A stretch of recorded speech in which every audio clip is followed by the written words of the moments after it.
What's up guys, EDC Shooter here, and today we're going to be going over my primary rifle or main squeeze 11.5 build.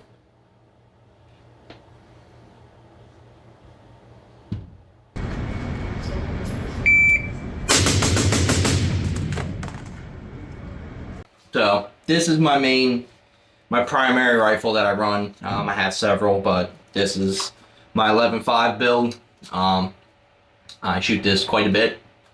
So we're just going to go over a quick little overview and build breakdown. Real quick guys, I want to jump in here real quick. Just a little disclaimer. I don't think I mentioned it in the original video. I do build all my rifles. All my rifles have been built by me. Not that I'm some expert AR builder, but I'm pretty decent at it. I love building rifles. I enjoy it. My buddy kind of taught me how to do it years ago, and I've been addicted to it ever since. So this rifle, along with any other rifle that I go through on my channel, is built by me.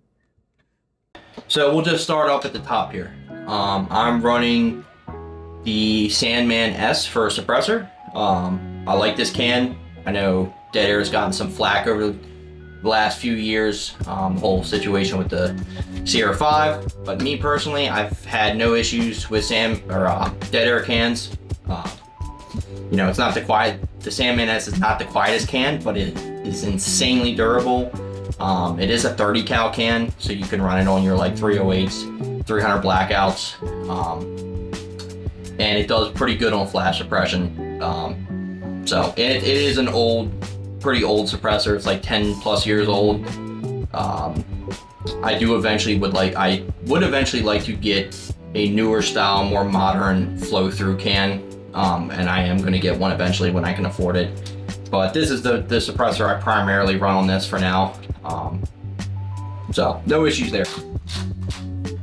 Underneath, I am running the Sons of Liberty Knox muzzle brake. Muzzle brake version of the Knox. Two big ports there. I run this because this gun gets suppressed probably 99% of the time, and I just figured I could use this as kind of a sacrificial baffle. It's a pretty nice muzzle device. Shoots pretty flat without it suppressed. Yeah, no complaints there. So I'll just throw this back on. And then the heart of the rifle, the barrel. I am running the Criterion Core 11.5 carbine length barrel. It is phosphated, chrome lined, and Criterion does some like voodoo magic shit with their barrels. Usually chrome lining in barrels will, you'll see a kind of degradation in accuracy a little bit. Somehow they keep these barrels at a sub MOA or even a little better with their chrome lining. Yeah, they make some pretty damn good barrels. They gas their barrels pretty well, even though I had a little bit of gassing problems when I first got this rifle, but I don't think that's Criterion's fault. I did gauge the gas port and it's up to spec, so. And they also, their barrels are a 223 wild chambering. Real quick on 223 wild chambering. So most AR barrels are usually chambered at 5.56. 223 wild is kind of a hybrid between 5.56 and 223 chambering. 5.56 has a more, I'd say, more forgiving tolerances or throat for like those higher pressure military rounds, but it doesn't do quite as good in accuracy as a 223 chambering. 223 wild is kind of a, like I said, a hybrid between those two, and it gets kind of the best of both worlds. You're able to run 5.56 and 223 through it, and those higher pressure rounds, but still get the accuracy benefits of a 223 chambering. I'm pretty sure that's how 223 wild works. Somebody in the comments, if I'm incorrect or I'm missing something, go ahead and comment down below. I'm okay with being wrong or leaving something out. So, but yeah, I'm pretty sure that's the whole purpose of a 223 wild chambering. Anyways, so coming up from there, we do have the Ripcord Industries. Oh, real quick before I get to the handguard. Underneath, I'm running the Ripcord Industries gas block and gas tube, and they make their stuff specifically designed for the Criterion Core series of rifles. If you hear some meowing, that's my cat outside the door there. But yes, so I actually had to like beat this gas block onto this barrel because it's such a tight fit. And I think that that was one of the factors on why this gun was so overgassed before I had the adjustable system on there. But yeah, Ripcord makes really good stuff, man. And then up here I have the Ripcord Industries LDR1 handguard. It's their Gen 1 version. I think they're on like Gen 3 now. But I love this handguard. It's kind of like a Geisley in the way it locks up and the way it looks. Very rigid handguard. You can see they took some of the M-lock slots out here, and you can put these little grip tapey things on, but it also aids it in the rigidity of the handguard. It's a very rigid handguard. It does get hot, like most handguards. It does get pretty hot, but I love this handguard, man. I love the way it looks. So yeah, that's it there. Coming back from there, we have the Voltor Mur upper. I love Voltor's products. They make good stuff. That's another part of this gun that's beefed up. You can see they beef up the spot near the chamber and stuff, and they push that forward. They push that forward assist forward a little bit, so you can get your finger on the charging handle on this side. Pretty nifty thing. A lot of companies are doing that now, and I think Voltor kind of pioneered that. Inside the upper, I am running the bootleg bolt carrier, not the bolt carrier. It is an adjustable carrier. I think it has 4 settings, 2 suppressed, 2 unsuppressed. And it's just this little turn of this little screw right here. So it's a lot easier than fiddling with stuff up at the gas block. You can take a bullet casing or a little screwdriver and just adjust it. Since I put this on here, this gun runs incredibly smooth.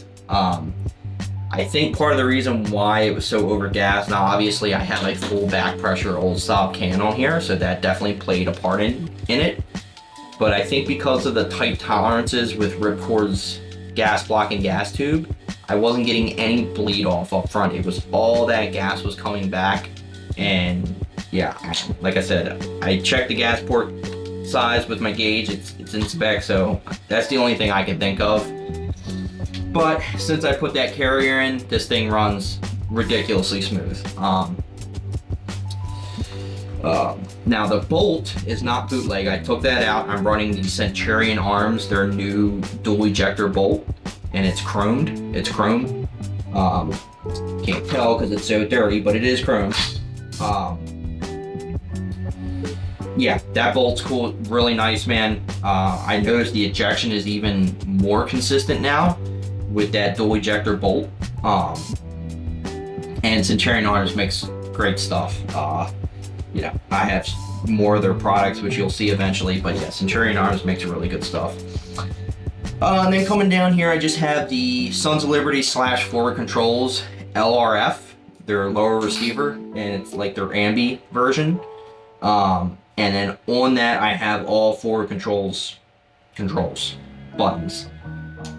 Everything is forward controls, the bolt catch, the bolt release on both sides, the mag release on both sides, and then there's safety, which is another collab with Sons of Liberty. And I personally think this is the best safety on the market. I love the way it feels, the tactileness of it, and it just, plus it looks really nice. Just the fit and finish and everything, I think it's the best, even better than the Radiant. And I love the Radiant. But yeah, man, and then coming back here on the back, have much room here. I am running the Voltor A5 system, which is an intermediate length buffer system. It's between carbine and rifle, and all that does is kind of helps, it gives it a longer spring compression, so it just kind of helps smooth that recoil impulse out even more. So with the combination of the A5 buffer system and the adjustable bootleg carrier, this thing runs so ridiculously smooth and amazing. You can actually hear Zach from Free State when we were doing the low light class. After he shot it, he's like, dude, this gun is so smooth. And it is. It's a really smooth shooter, and I don't have any reliability problems. I've had a couple little malfunctions here and there, but I think I have around 3,100 rounds through this. So, you know, pretty good gauge of reliability, and this gun is pretty reliable. So, yeah, and that's pretty much it, man. Just do a real quick overview of my accessories. I'm running a Arasaka light body and Malkoff head. Awesome light, pretty bright. It's their new light head.